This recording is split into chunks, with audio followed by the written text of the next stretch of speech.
Today I have a real surprise for you. Some of you have asked if you could see some other person drive the RV, maybe someone who's never driven an RV before, never driven a camper van. And so that's where we're going today. We're heading now to meet Jennifer Quinn, who is at her boat at the Emeryville marina. And Jennifer has two children, one in third and one in first grade.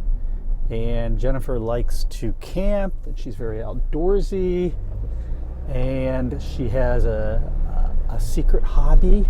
She has her Pinterest board, and maybe she'll show it to us today, of all types of camper vans and camper van accessories. So I know that Jennifer has secretly always coveted in her heart that she's wanted to drive my van. So today I'm going to go meet her and give her a little tour, give her some safety pointers, and then let her drive it and see how we do. It's a beautiful day. There's downtown San Francisco and the Bay Bridge you can see, and straight in front of us is the Golden Gate Bridge. It's a really clear day, really beautiful.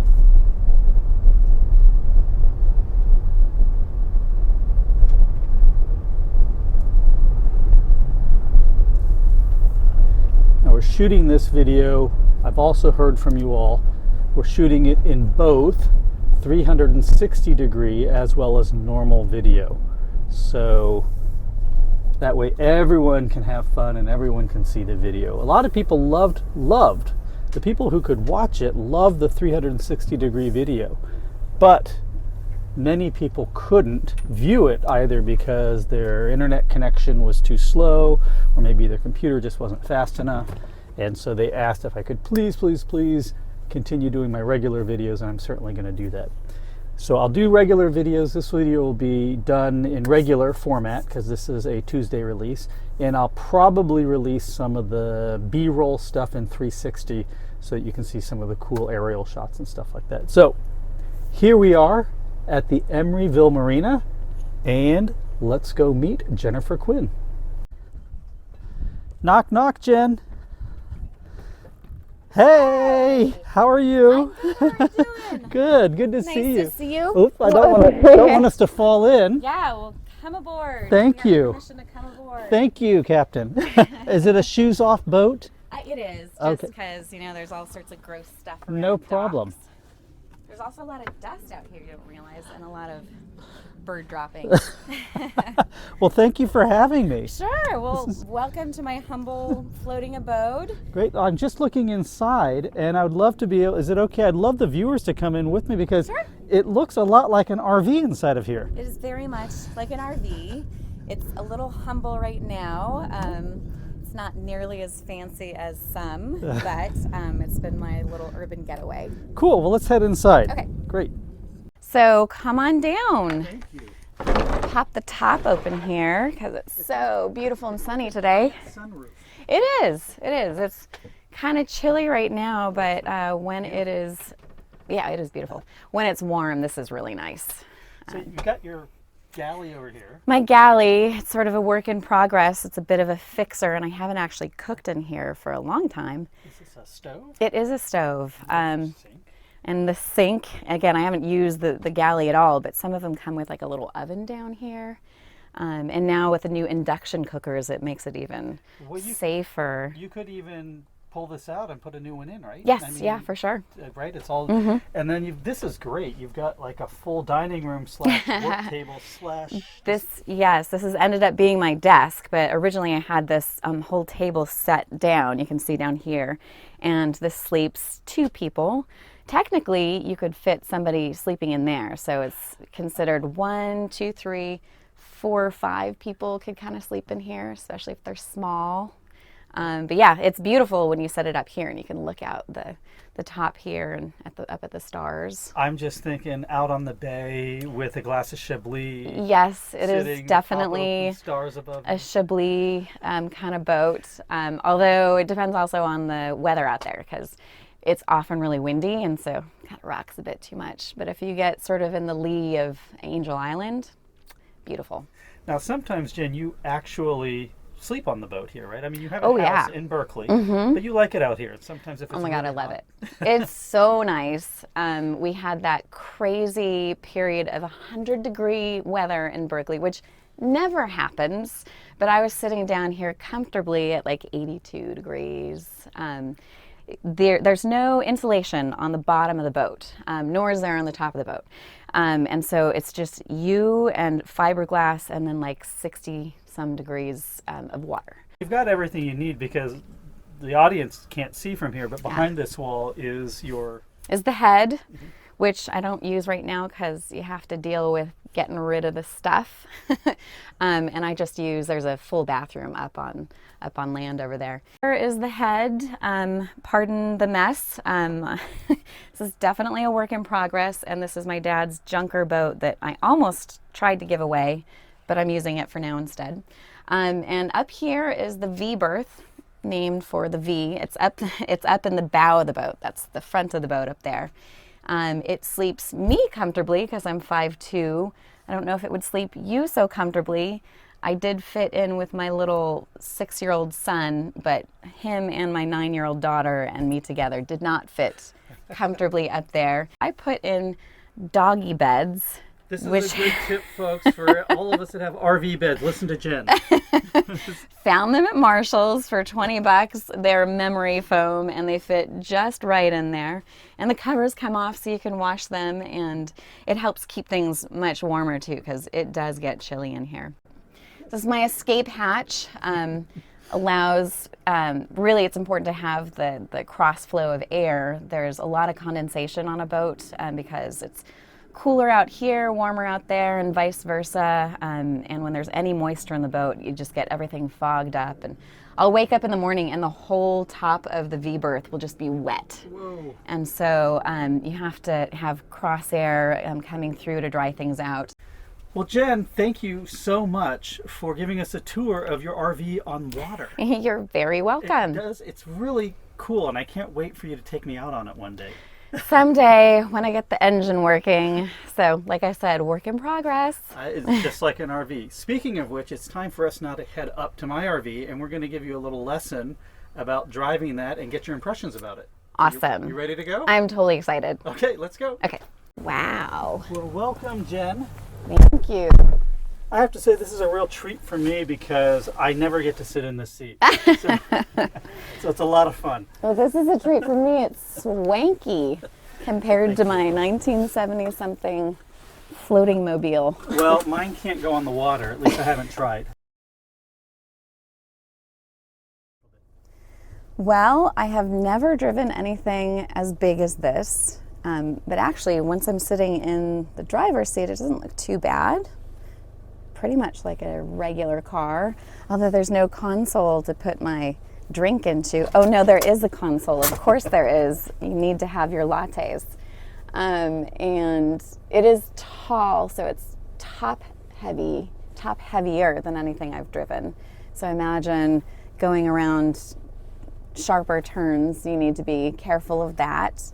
So yeah, definitely I need to be more mindful of, I need to have better situational awareness in driving it, but it's not nearly as intimidating as I thought it would be. Cool. All right, well, let's go see how it drives. All right, here we go. Alrighty. Ooh. And it's also so much higher than I'm used to. Ooh, there are trees right over the side here. I definitely hit those. So Hit those. You're aware of those. I was not the first time I bought my first RV. I drove it just like a car, and I was knocking branches down. I imagine. Yeah, they're kind of pruned just so, but maybe not quite for something this tall. Well, those ones back there. Oh. Okay, got a little pickup here. Oh my goodness, I feel like I'm in my driver's ed class as a 16-year-old. That's kind of heart palpitation thing. Yeah, well, it's very different. It's a very different vantage point for me, being so high off the road. I've been a bit anxious. I mean, I'm a total road tripper, but in cars. Although I actually learned how to drive on an old Vanagon with a long stick shift. I love the Vanagons. Oh, I love them too. Oh my gosh. Did it have a sink in it? No. No? Okay. No, I think it was to take an entire family of like 10 kids. Yeah, this is your first going around a corner because you're worrying about it being yeah. hot. So let's see what you feel. All right. Oh. That's fine. Yeah, and I guess diesel having a little bit of extra pickup. Oh, gotta watch for that tree. All those trees. Yeah, the Vanagon is, of course, much shorter than this, and also had 0 pickup. Feeling a little less anxious. Good. Oh, but yeah, I do feel going over those bumps a bit more. A little bit of a wave to it, yeah. Yeah. It's a long wheelbase. Yeah, and also just, I guess, the higher center of gravity, it kind of, you feel the sort of shifting a bit more. This way. Yeah. You get to travel a little faster here. All right, and the straight out. This is a real treat for me. I love being the passenger. I am starting to be more comfortable as the driver. Nice. 'Cause, yeah. I'm secretly training Jen for long road trips. Well, if you have me driving, then you will have to deal with my road trip music. And I have a whole repertoire, including cowboy songs, on my phone. Oh, yeah, I do have to start stopping a little faster or heavy. further back than I'm used to. It's a bit more inertia. I have gotten used to my CMAX is a plug-in hybrid. So when it's on electric mode, zip, it just picks right up. That is not this van. No, but this is also not the old school Vanagon. This is like a land yacht. Once you get going, it just keeps going. I'm normally a total camper. I love camping, but I don't like to camp for any less than 2 days because there's so much schlepping involved in camping these days. Yes. Oh, because I'm also a car camper and I have a lot of car camping gear. And with little kids, I don't know, it's just a lot of work to go through. So 2 days minimum. But this is kind of awesome. Yeah, there's so many bells and whistles. Oh my goodness, you have furry covers for your seat. Cover. You gotta have furry covers. But not like the 1970s style with no mirror on the roof. No shag carpet. But you could put a disco ball back there. I would love to see if you got one, what you would do. I do have one. It's battery powered too. We could stick it up there. It'll go, woo, floor it. Oh.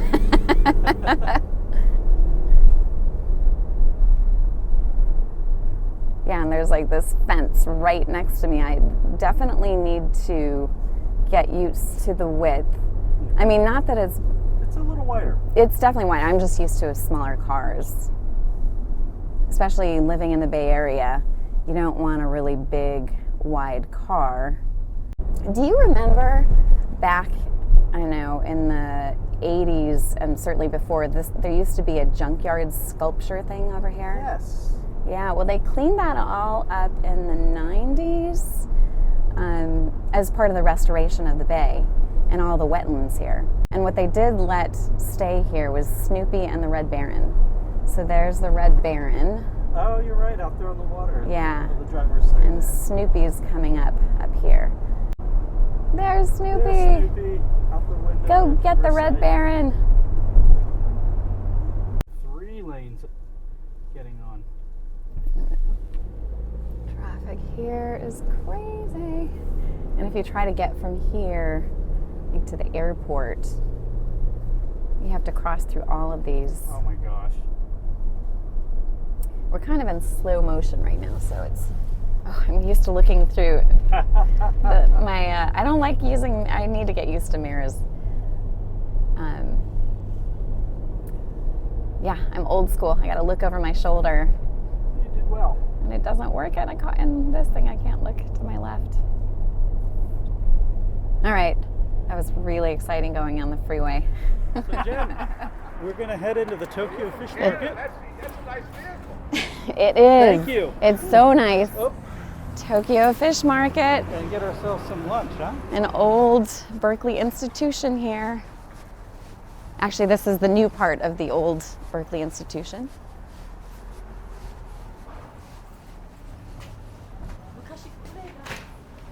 You know it's good when you hear other languages spoken. Yes, Japanese. Okay, so I like to get the little bento. They have the sushi over there, and they have the bento over here. Yum. Do you know I'm really lame and I just really like California rolls? Okay.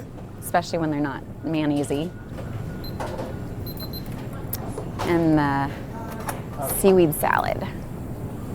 Oh, these are nice looking. Have to get Berkeley being Berkeley and spending money where it doesn't spend money on road maintenance. So here we go. How are we gonna do? I do hear some jiggling back there. I think my kids would actually like that. All right, here we go. Whoop. Yeah, I can feel the weight of that differently. Okay, here's a big bumpy strip. Ah. Kind of like a shiatsu massage chair.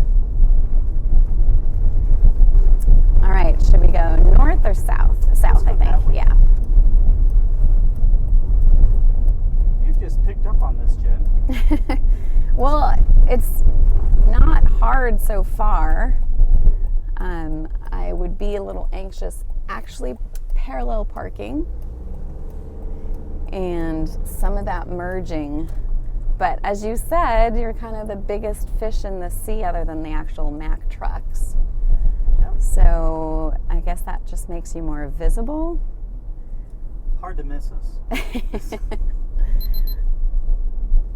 I'll have you back in, Jen. Oh, Yeah, so you just okay. right here. Anywhere here? A lot of spots. Okay. Here. All right. And Just yeah. back in. All And right. you can use the little reverse here. No one's behind us, so we're good. Okay. And the Like, little guidelines. I'm old school. I have to look back okay. there, Go but ahead. oh, look at those lane lines on there. Okay. So that'll help you get lined up straight. Don't want to go into the rocks.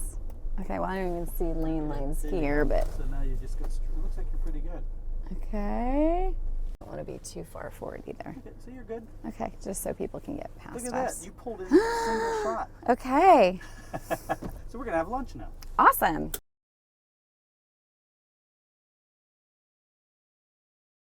Well, here's the $1 million view. Thanks for bringing us here, Jen.